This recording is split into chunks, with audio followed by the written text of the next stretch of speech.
शुक्रिया, thank you so much. Araria में पहली बार शो में कर रहा हूं, बहुत बहुत शुक्रिया, थैंक यू सो मच। आप सभी लोगों का जो यहां पर मौजूद हैं, बहुत बहुत शुक्रिया, थैंक यू सो मच। लेकिन मुझे बहुत सारी चीजें मालूम है अररिया के बीच में, और जब फंस जाए कोई बाढ़ में तो अररिया का नाम ले तो निकल जाता है बाढ़ से। अगर जैसे पानी में फंस जाओ और कह दो अररिया अररिया अररिया, तो पानी उठा के नीचे फेंक देगा तुमको। मुझे मालूम है अररिया क्या है। हाँ जी, हाँ हाँ हाँ हाँ, खड़ी खड़ी है सर, उसमें भी मजा है। हाँ, ये जो जनता होती है ना, ये बड़ी गजब की होती है। हर चीज में, हर परेशानी के बीच में भी रहना जानती है, और वहां से कोई ना कोई रास्ता निकाल लेती है। अच्छा, उसमें मजा क्या है? मजा है सर। क्या बाढ़ में गिर जाए फिर भी मजा है? नहीं, हमारा जन्मभूमि है, यहाँ बाढ़ आए, पानी आए, तूफान आए, कुछ भी आए, मुझे बहुत प्यारा है अररिया। क्या नाम है आपका? मेरा नाम ज्योति भगत। ज्योति कहती है कि ये जन्मभूमि तो नहीं बदली जा सकती ना, अब यहाँ पे मैं पैदा हुई हूँ, तो मुझे कुछ भी हो जाए, मुझे ये अररिया अच्छा लगता है। जी, आप कुछ कह रही थी? नहीं, अररिया की जो बात बोले, खड़ी हुई ये मोहतरमा, अररिया की जो बात बोले, अररिया बाढ़ का इलाका है। हर साल बाढ़ आता है, महानंदा नदी बेसिन जो बनना चाहिए। आज अररिया इतना पिछड़ा इलाका है कि बाढ़ में हर साल गरीबों का घर बह जाता है, मजदूरों का घर बह जाता है, किसानों का घर बह जाता है। सबसे पिछड़ा इलाका अगर है तो अररिया है। अरे अरे अरे, मुझे तो लग रहा है ये शो वो प्राकृतिक देन है। हाँ। हमारे काठमांडू में भी देखिए, वो अभी भूकंप आए तो क्या वहाँ क्या पिछड़ा जगह है वो? मैं बता दूं, ये नेपाल के बिल्कुल बगल में। देखिए मैं बता दूं कि ये बात तो मोहतरमा की मैं बिल्कुल सही है, 16 आना सही है, और इसमें मैं आपकी बात को तस्दीक करता हूं। लेकिन आप एक बात भूल गई, जितनी बार बाढ़ आती है उतनी बार नेताओं के मकान की जो नींव है और ऊंची हो जाती है। हाँ जी, ये जो मकान है ना, वो जब पानी अंदर नींव में जाता है ना, अरे खड़ा हो जाओ, वो जब जैसे नींव के अंदर जाता है मकान और मजबूत हो जाता है, ऊंची हो जाती है, इमारत ऊंची हो जाती है। क्या नाम है? शहजाद आलम। है शहजाद आलम। कनाट पैलेस में सर आपसे मिल चुके हैं। कनाट प्लेस में? जी सर। डांट खाए थे? डांट नहीं खाए। अरे बैठो तब। मैं आ गया बेटा, मैं आ गया। हाँ। बीजेपी का रिप्रेजेंटेटिव यहाँ पे है, 2 बार से सांसद रहे हैं भाजपा के यहाँ पे। उनसे पूछिए कि बाढ़ के डैम का निर्माण का क्या हुआ, बाढ़ से निजात के लिए। हमारे यहाँ मेडिकल कॉलेज का क्या हुआ, कृषि कॉलेज का क्या हुआ, और यहाँ हमारे यहाँ जूट आधारित खेती होती है, वो रोजगार के लिए जूट आधारित खेती का फैक्ट्री का क्या हुआ? क्या हुआ? हाँ बेटा, अब चुप रहे। जी हाँ बेटा बोलो। बाढ़ आती थी जब यहाँ राजद की सरकार थी, तो पहले जो किसी को भी जो उसमें से त्राही करते थे वो पैसा खा जाते थे। अब जो मोदी गवर्नमेंट आई है, डायरेक्ट यूपी से ट्रांसफर होता है, यूपीआई से ट्रांसफर होता है और पैसा खाते में पहुंचती है, और 1 रुपया कहीं खाया नहीं जाता है। ये मोदी गवर्नमेंट का पावर है। बोले मोदी सरकार की गारंटी है कि 1 पैसा खाया नहीं जा सकता। अरे अरे अरे आराम से। मैं ये कहना चाहता हूँ, इंडी गठबंधन वालों को कहना चाहता हूँ, INDIA जी हाँ। हमारे जो है यहाँ माननीय सांसद जी हैं, 10 साल से लगभग सैकड़ों पुलिया बनाए हैं, और बाढ़ की बात करते हैं, किसी को डूबने नहीं दिया, स्वयं नाव चलाकर लोगों को बचाए हैं। मैं ये कहना चाहता हूँ, जब कोरोना जैसी महामारी में हमारे ये सचिव प्रधानमंत्री पूरे देश को बैठा के खिला सकते हैं, अररिया आज भी सौभाग्यशाली है। अररिया के वासी, कोई दिक्कत नहीं, पूरे खुशहाल है, पूरे मला।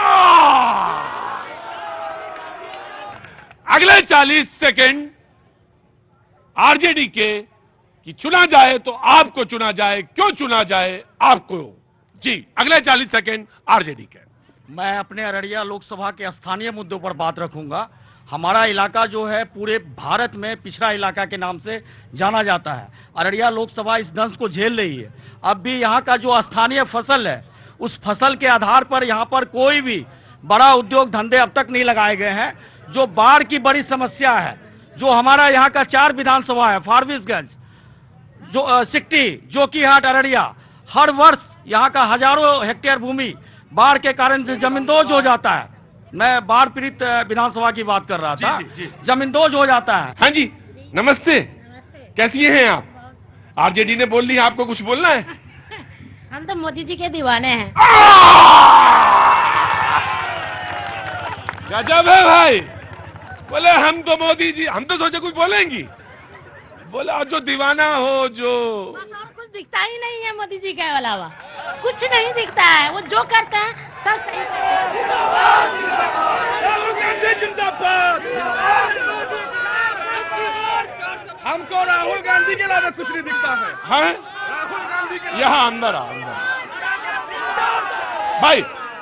भाई हाँ जी, क्या नाम हो गया आपका? मेरा नाम जाफर है। जाफर भाई, आपको क्या नहीं दिखता? राहुल गांधी के अलावा इस देश के लिए कोई भविष्य दिख ही नहीं रहा। वाह वाह वाह वाह वाह वाह। एक को मोदी के अलावा कुछ नहीं दिखता, बोले मोदी की दीवानी हूं। यहाँ आइए, यहाँ। आहा, जाफर भाई यहाँ आइए। आहा, तो आपको राहुल के अलावा कुछ नहीं? नहीं सर, बिल्कुल। इस देश की भविष्य राहुल गांधी है। और आपको मोदी के अलावा? कुछ नहीं, मोदी जी जो किए हैं वो करके देते। अच्छा ये बताइए कि राहुल जी में क्या खूबी? राहुल गांधी जी की खूबी, कोई बोलेगा नहीं, बोलने का हक उन्हीं को है। जी जाफर भाई, जी सर। राहुल जी की क्या खूबी और राहुल क्यों दिखते हैं सिर्फ? राहुल गांधी जी जननायक हैं। 10,000 किलोमीटर चलकर उन्होंने पैदल भारत जोड़ो न्याय यात्रा करके इस देश को संदेश दिया है कि इस देश में मोहब्बत की राजनीति चलेगी, इस देश में एकजुटता की राजनीति चलेगी, इस देश में गांधी जी की विचारधारा के साथ इस देश की नींव को मजबूत किया जाएगा और इस देश को तरक्की किया। बोले राहुल जी, इसलिए राहुल जी के अलावा मुझे कुछ। मोहतरमा, मैं नाम भूल गया आपका। कनकलता झा। कनकलता झा जी, मुझे ये बताइए आपको मोदी जी में क्या दिखता है? यदि दिखाने लग जाएंगे तो आपका शो कम पड़ जाएगा। फिर भी बताइए। वही तो, सबसे पहले तो इस देश में बेटी का कोई अस्तित्व नहीं था। मोदी जी के आने से बेटी को गर्व होता है। तो इसलिए आपको मोदी जी अच्छे? अरे वो तो भगवान के रूप हैं, कलयुग के, वो कल की अवतार है, कोई समझ नहीं पा रहे हैं। कल की अवतार हैं, अवतार है, कोई समझ नहीं पा रहे हैं। नहीं समझ पा रहे हैं। जाफर भाई आप, कनकलता जी आप वहां। गजब है भाई, बहुत गलती करे तो अररिया अभी तक नहीं आए थे। अगले 40 सेकंड जेडीयू के। बिहार के विकास के लिए हमारे मुखिया माननीय मुख्यमंत्री पिछले 15 साल से संकल्पित हैं। यहाँ की जनता के प्रति जवाबदेही है। वो विकास की जितनी गाथा लिखी है, रोड, सड़क, शिक्षा, महिला, जितने भी तरह की योजना है सभी उन्होंने धरातल पर लाया है। आने वाले दोनों सरकारें, डबल इंजन की सरकारें, माननीय नरेंद्र मोदी और बिहार में माननीय मुख्यमंत्री के सहयोग से जितने भी विकास की कामें बची हुई है, आने वाले 5 साल उन्हें पूरा किया जाएगा। लेकिन आपसे एक सवाल तो बनता है भाई, आप पलट क्यों जाते हैं जल्दी जल्दी?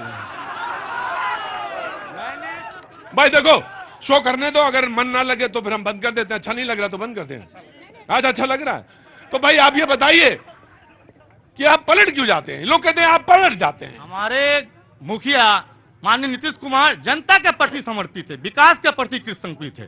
सहयोगी कोई भी हो, लेकिन वह बिहार के विकास के लिए हर समय 24 घंटा एक तरफ कृतसंकल्प है। चाहे सहयोगी उनके साथ अगर कोई गलत करता है तो 1 मिनट वो बर्दाश्त नहीं करते। बिहार के विकास के लिए वो कृतसंकल्पित है। BJP will respond.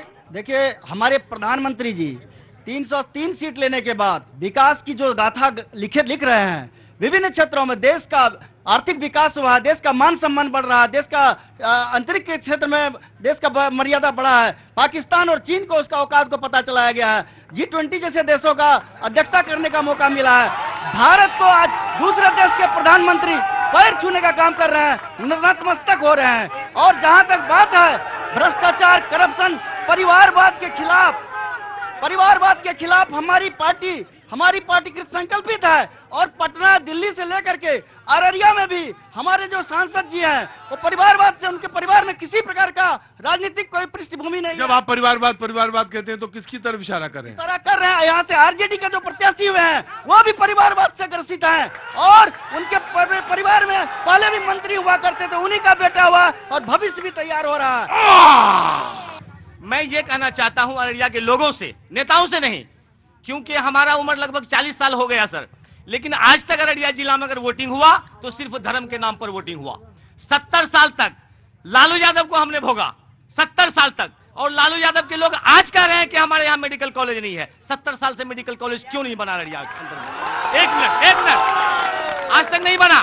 आज बीजेपी वाले आज 10 साल 15 साल से अररिया में सांसद हैं, आज वो मैं उनसे भी कहना चाहता हूं कि मेडिकल कॉलेज आज तक क्यों नहीं बना। इनका जिम्मेदार सिर्फ यहां का अवाम है, वो इसलिए कि एक तरफ हिंदू के नाम पर वोट डाला जा रहा है, दूसरी तरफ मुसलमान के नाम पर वोट डाला जा रहा है, और ये बीच में नेता बीच में इन तमाम लोगों को तमाशा बनाकर अपना रोटी सेक रहे हैं। इन लोगों को होश नहीं है सर।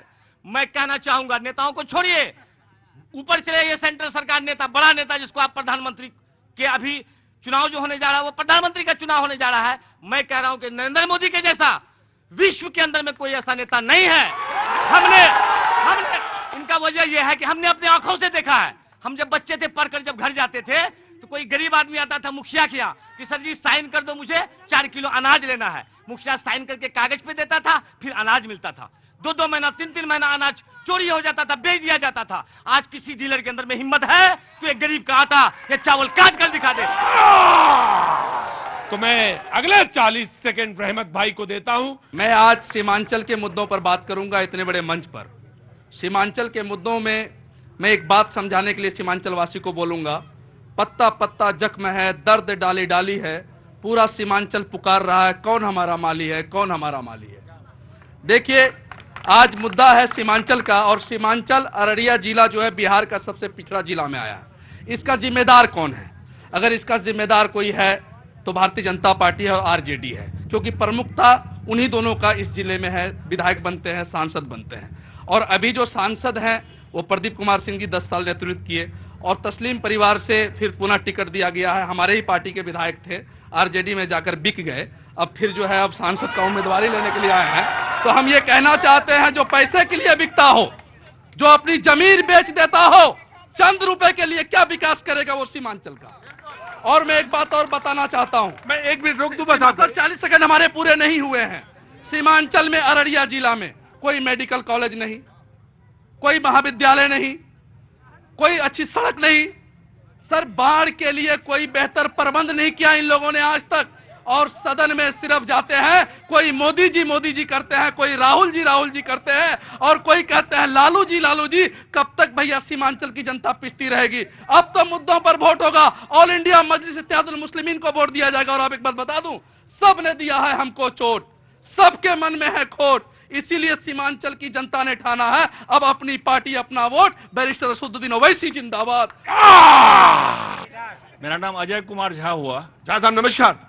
मैं सिर्फ ये कहना चाहता हूं, ना दवा चाहिए ना दर्द चाहिए, ना दवा चाहिए ना दर्द चाहिए, भारत को मोदी जैसा मर्द चाहिए।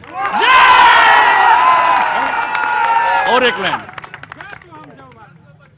जो राम को लाए हैं हम उसको लाएंगे, जो राम को लाए हैं हम उसको लाए हैं, जो काशी को सजाए हैं वो मथुरा भी सजाएंगे, जो राम को लाए हैं उसको। बहुत बहुत धन्यवाद। झा साहब आपने तो 40 सेकंड में ही सब कुछ निपटा दिया। गुप्ता जी अब आप बोलिए। मैं भारतीय जनता पार्टी के नगर महामंत्री भी हूं।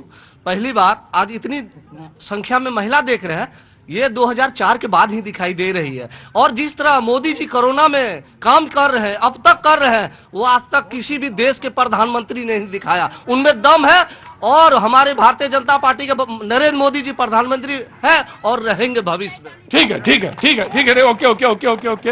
मैं इधर आ गया। मैं इसके बाद आम आदमी पार्टी से माफी चाहता हूं, मैं आ रहा हूं जी।